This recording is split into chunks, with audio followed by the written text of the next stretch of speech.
কালিয়াগঞ্জের ভূমিপুত্র সাংসদ কার্তিক পালের উদ্যোগে সুকান্ত মোড় কেন্দ্রিক রেলের ফ্লাইওভার নির্মাণের জন্য শুরু হয়েছে জমির মাপজোক। বৃহস্পতিবার দুপুরে পুলিশ প্রহরায় কালিয়াগঞ্জ শহরে 10 রাজ্য সড়কে জমির মাপজোক করে পূর্ত দপ্তর ও ভূমি দপ্তর। কালিয়াগঞ্জের সুকান্ত মোড় রেলগেটের দুই প্রান্তে 400 মিটার করে মোট 800 মিটার লম্বা ফ্লাইওভার নির্মাণের পরিকল্পনা নিয়েছে রেল। রায়গঞ্জের সাংসদ কার্তিক পালের আবেদনে সম্মতি দিয়ে গত মে মাসে কালিয়াগঞ্জ, রায়গঞ্জ, কানকি ও ইসলামপুর এলাকায় মোট 6টি ফ্লাইওভার নির্মাণের ডিপিআর তৈরির বিজ্ঞপ্তি জারি করেছিল রেল বোর্ড। কালিয়াগঞ্জ থেকে অনুপ জয়সওয়ালের রিপোর্ট, বিগ নিউজ বাংলা। আপনার নাম? প্রদীপ কুমার সাহা। মাপজোক হচ্ছে, কি দেখলেন ব্যবসায়ী?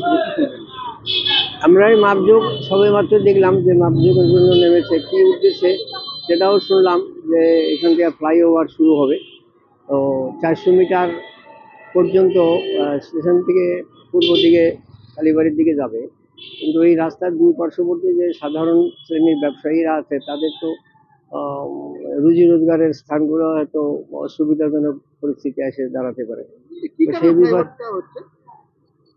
কি কারণে হচ্ছে বলছে যে এরা 4 লাইনকে নিচ দিয়ে না করে উপর দিয়ে 2 লাইন করবে, এই ধরনের একটা পরিকল্পনা।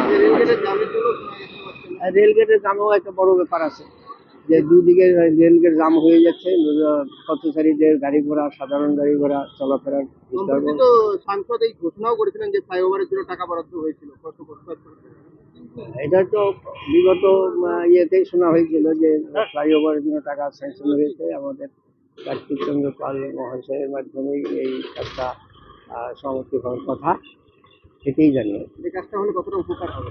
উপকার তো হবে ঠিকই আছে, কিন্তু পাবলিক, সাধারণ পাবলিকের কিছুটা ক্ষয়ক্ষতির পরিমাণটা বেড়ে যাবে, তাতেও তো এটা অস্বস্তিজনক পরিস্থিতি। প্রশাসনের দিকে নজর দিক নাকি? হ্যাঁ, প্রশাসনের একটু দৃষ্টিভঙ্গি রাখতে হবে, সাধারণ পাবলিক যাতে সুস্থভাবে বসবাস করে যাতে জীবন জীবিকা করতে পারে, সেটাও একটা বড় সমস্যা।